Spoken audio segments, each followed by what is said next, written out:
മന്ത്രി M P Rajesh ടെലിഫോണിലായിട്ടുണ്ട്. Shri minister, ഇവിടെ മുഖ്യമന്ത്രി ഒരു യോഗം വിളിച്ചിട്ടുണ്ട് മറ്റന്നാളെന്നാണ് മനസ്സിലാകുന്നത്. ഓൺലൈനായാണ് യോഗം. ഇതിൽ പ്രധാനമായും ചർച്ചയാവുക എന്തായിരിക്കും? ഈ റെയിൽവേയുടെ ചില അനാസ്ഥകളുടെ തെളിവുകൾ കൂടി ഞങ്ങൾ പുറത്തുവിടുന്നുണ്ട്. ഇപ്പോൾ കൊച്ചുവേളി റെയിൽവേ സ്റ്റേഷനിൽ കെട്ടിക്കിടക്കുന്ന മാലിന്യങ്ങളുടെ ദൃശ്യങ്ങളുണ്ട്. കളക്ടർ ഈ ആമേഴാന്തോട്ടിലെ റെയിൽവേയുടെ പരിസരത്തുള്ള മാലിന്യങ്ങൾ നീക്കം ചെയ്യണമെന്ന് ആവശ്യപ്പെട്ട് നൽകിയ ഒരു കത്തുണ്ട്. ഇതൊന്നും പരിഗണിക്കാതിരുന്ന കാര്യം കൂടി ശക്തമായ ഭാഷയിൽ റെയിൽവേയോട് ആ വിഷയം പരിഹരിക്കണമെന്ന് ആവശ്യപ്പെടുമോ? തീർച്ചയായിട്ടും അതുണ്ടാവും. ഇന്നലെ തന്നെ ഞാൻ ഇക്കാര്യങ്ങളെല്ലാം വ്യക്തമാക്കിയിരുന്നതാണല്ലോ. റെയിൽവേയുടെ ഭാഗത്തു നിന്ന് അവരുടെ ഉത്തരവാദിത്വം നിർവഹിച്ചേ തീരൂ, നിർവഹിക്കുന്നു എന്ന് ഉറപ്പാക്കാൻ ശക്തമായ നടപടി സർക്കാരിന്റെ ഭാഗത്തു നിന്നുണ്ടാവും. ഇനി ഇപ്പോ ഏതറ്റം വരെയും സർക്കാരിന് പോകാമല്ലോ ഇന്നത്തെ സാഹചര്യത്തിൽ. അതുകൊണ്ട് ആ നിലയിൽ തന്നെ നടപടി ഉണ്ടാവും. റെയിൽവേ സഹകരിക്കുമെന്നാണ് പ്രതീക്ഷിക്കുന്നത്. റെയിൽവേ അവരുടെ ഉത്തരവാദിത്വം, അവരുടെ നിയമപരമായ ബാധ്യതയാണ്, അത് നിറവേറ്റും എന്ന് തന്നെയാണ് പ്രതീക്ഷിക്കുന്നത്. മാത്രമല്ല ബഹുമാനപ്പെട്ട ഹൈക്കോടതിയുടെ ഇടപെടലും ഇക്കാര്യത്തിൽ ഉണ്ടായിട്ടുണ്ട്. അതും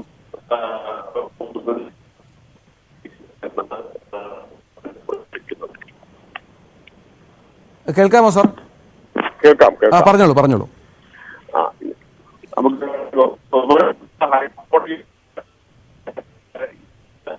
യാത്രയിലാണോ താങ്കൾ? യാത്രയിലാണ്.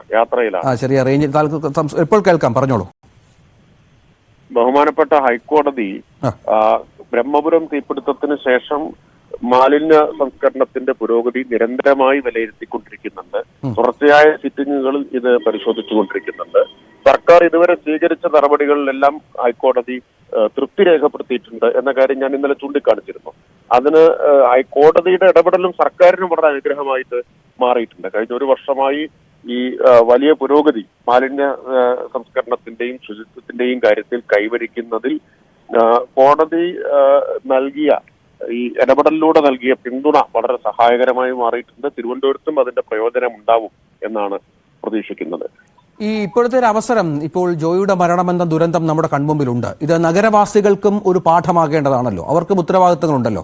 ഒപ്പം ഇതൊക്കെ ഒന്ന് കോർഡിനേറ്റ് ചെയ്യേണ്ട, ഇനിയും ഈ ഭാവിയിൽ ഇത്തരം പ്രശ്നങ്ങൾ ഉണ്ടാകാതിരിക്കാൻ കൂടുതൽ ശ്രമം നടത്തേണ്ട കോർപ്പറേഷനും ഇതിൽ നിന്ന് കുറെ കാര്യങ്ങൾ പഠിക്കുകയും ചെയ്യുകയും വേണം. അതൊരു അവസരമായി കൂടി ഇതിനെ കാണണ്ടേ? ഞാൻ ഇന്നലെ പത്രസമ്മേളനത്തിൽ പറഞ്ഞ കാര്യം കഴിഞ്ഞ കുറെ കാലമായി ബ്രഹ്മപുരത്തിന് ശേഷം ആവർത്തിച്ചു പറഞ്ഞുകൊണ്ടിരിക്കുന്ന കാര്യം, എത്ര ആവർത്തിച്ചാലും അധികമാവില്ല എന്നതുകൊണ്ട് ഞാൻ ഒന്നുകൂടി ഊന്നി പറയട്ടെ. ഇത് കോർപ്പറേഷൻ, സർക്കാർ അല്ലെങ്കിൽ മറ്റേതെങ്കിലും ഔദ്യോഗിക സംവിധാനത്തിന്റെ മാത്രം ഉത്തരവാദിത്വമല്ല. ഞങ്ങൾക്കെല്ലാം ഉത്തരവാദിത്വമുണ്ട് ഇക്കാര്യത്തിൽ.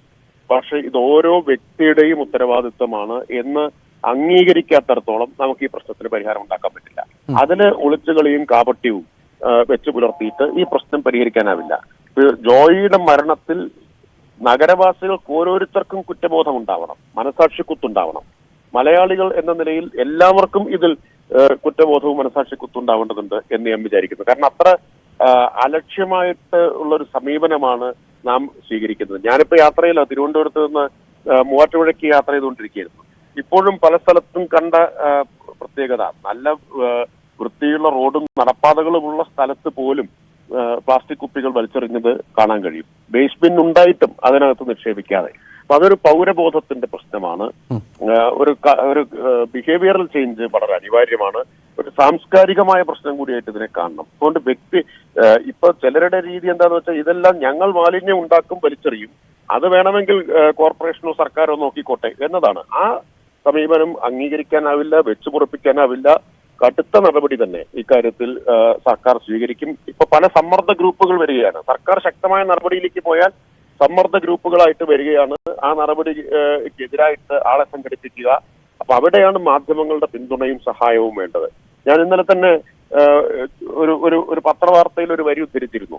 മാലിന്യ സംസ്കരണത്തിന്റെ പേരിൽ സർക്കാർ വ്യാപാരികളെ ദ്രോഹിക്കുകയാണ് എന്നും മട്ടിലുള്ള വാർത്തകൾ, പിന്തുണ അല്ലെങ്കിൽ പ്രോത്സാഹിപ്പിക്കുന്ന തരത്തിൽ ചിലപ്പോൾ അറിയാതെ ആയിരിക്കാം, അറിയാതെയോ അങ്ങനെ ഉണ്ടാവുന്നതൊക്കെ ഈ ശ്രമങ്ങളെ പിന്നോട്ടെടുപ്പിക്കും. നമുക്ക് സോളിഡ് വേസ്റ്റ് മാനേജ്മെന്റ് റൂൾസ് ഉണ്ട്, അതുപോലെ തന്നെ മറ്റ് നിയമങ്ങളുണ്ട്. ഇപ്പൊ സംസ്ഥാന ഗവൺമെന്റ് തന്നെ ഇക്കാര്യത്തിൽ പുലർത്തുന്ന ആത്മാർത്ഥതയുടെ തെളിവാണ് 2 നിയമ ഭേദഗതി കഴിഞ്ഞ നിയമസഭാ സമ്മേളനത്തിൽ പാസാക്കി. ഇത് ശക്തിപ്പെടുത്താൻ വേണ്ടിയാണ്. അതൊക്കെ നടപ്പാക്കുമ്പോൾ ചിലർക്ക് കുറച്ച് മുഷിച്ചിലുണ്ടാവും, അലോസരമുണ്ടാവും. ആ നീരസം പ്രകടിപ്പിക്കുന്നവരെ ഒരു തരത്തിലും പിന്തുണയ്ക്കില്ല എന്ന് മാധ്യമങ്ങളെല്ലാം തീരുമാനിച്ചാൽ നമുക്ക് വലിയ മാറ്റം ഉണ്ടാക്കാൻ പറ്റും. ഒപ്പം ഇങ്ങനെ വലിച്ചെറിയുന്നത്, അലക്ഷ്യമായിട്ട് വലിച്ചെറിയുന്നത് സംസ്കാര ശൂന്യതയാണെന്നും പരിഷ്കൃത സമൂഹത്തിന് ചേർന്നതല്ല, അതൊരു സാമൂഹിക വിരുദ്ധമായ പ്രവൃത്തിയാണ് എന്നുമുള്ള ഒരു അവബോധം സൃഷ്ടിക്കാൻ മാധ്യമങ്ങളുടെ പിന്തുണ ആവർത്തിച്ച് ഞാൻ ആവശ്യപ്പെടുകയാണ്. ആ ബോധവൽക്കരണത്തിലൂടെ, മനോഭാവം മാറ്റുന്നതിലൂടെ കൂടി വേണം നമുക്ക് ഈ പ്രശ്നത്തെ പരിഹരിക്കാൻ. നന്ദി ശ്രീ എം പി രാജേഷ്. തദ്ദേശ മന്ത്രി ശ്രീ എം പി രാജേഷാണ് ഈ വിഷയത്തിൽ പ്രതികരിച്ചത്. ഏതായാലും നഗരവാസികൾക്ക് കൂടി ഇതിൽ ഉത്തരവാദിത്തമുണ്ട് എന്ന് മന്ത്രിയും വ്യക്തമാക്കുകയായിരുന്നു. കാരണം വലിച്ചെറിയുന്ന ഓരോ മാലിന്യവും, നമ്മളെല്ലാവരും വലിച്ചെറിഞ്ഞ ഓരോ മാലിന്യവുമാണ് ജോയി എന്ന ആ നിർധനനായ തൊഴിലാളിയെ ആ തരത്തിൽ മരണത്തിലേക്ക് നയിച്ചത് എന്നുകൂടി ഇതിനോട് ചേർത്ത് വായിക്കണം. ഇനിയെങ്കിലും ഇത്തരം